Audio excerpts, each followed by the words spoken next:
This video is going to show you how to use your Aufbau diagram to determine the quantum numbers for electrons within an atom. So I am using that quantum number practice problem sheet, and I'm just going to go through a few of them with you to get the idea of how do we fill this in and use it to predict numbers.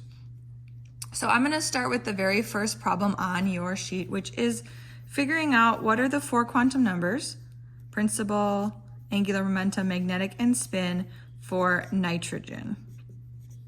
And more specifically, the highest energy electron in nitrogen. So if I look at my periodic table and I look at nitrogen, I'm going to see that nitrogen has 7 electrons. So I have to put those 7 electrons into my different orbitals. Each circle on here represents a singular orbital that can hold 2 electrons, and they need to be spinning in opposite directions. So for my first orbital, I'm going to fill in 1 electron that's spinning clockwise and 1 that's spinning counterclockwise. Once that circle is full, I'm going to keep adding until I reach 7 electrons. So that's 1, 2, 3, 4. And then on orbitals that have multiple orientations, so this is 3p orbitals, I have to fill in each orbital with 1 electron before I can double them up. So when I get to 5, 6, and 7 electrons, I'm going to fill them in 1, 2, 3, 4, 5, 6, 7. So 1 in each before I double up. Once I have my electrons on my Aufbau diagram, I'm going to look at the last one that I drew, and I'm going to determine the 4 quantum numbers for that electron.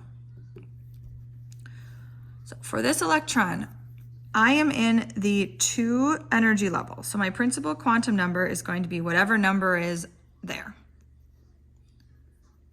Angular momentum shows the shape. So this is a p-shaped orbital, and p is going to go with the number 1.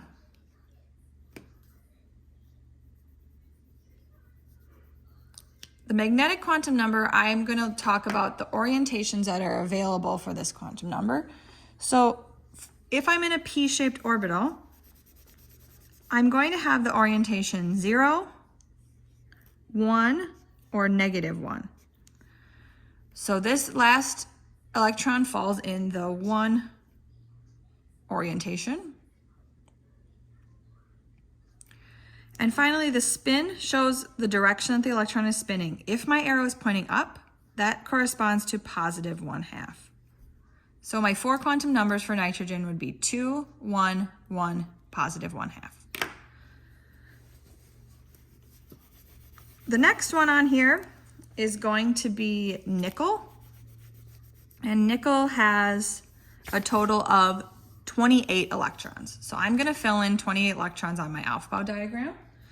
I'm going to start at the bottom and work my way up. So 1, 2, 3, 4, 5, 6, 7, 8, 9, 10, 11, 12, 13, 14, 15, 16, 17, 18, 19, and 20, 21, 22, 23, 24, 25, 26, 27, 28.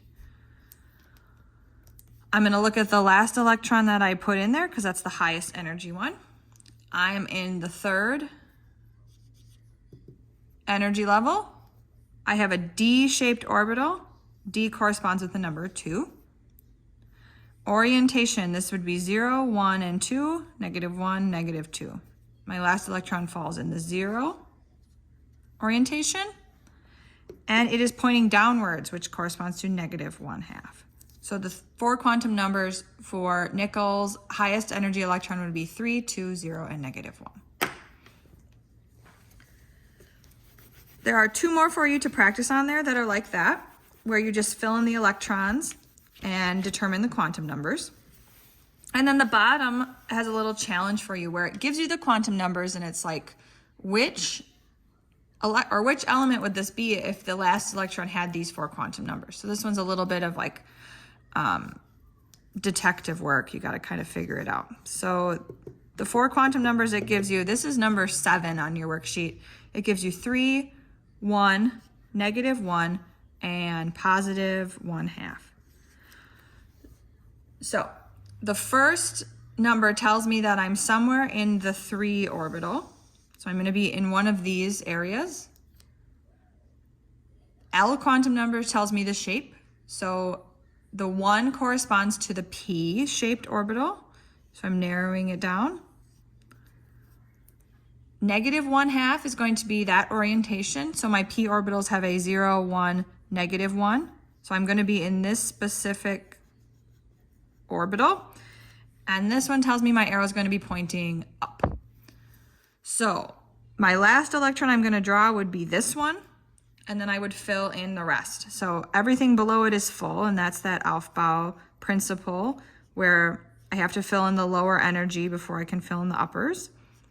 And if I fill everything below that one, I end up with 1, 2, 3, 4, 5, 6, 7, 8, 9, 10, 11, 12, 13 electrons.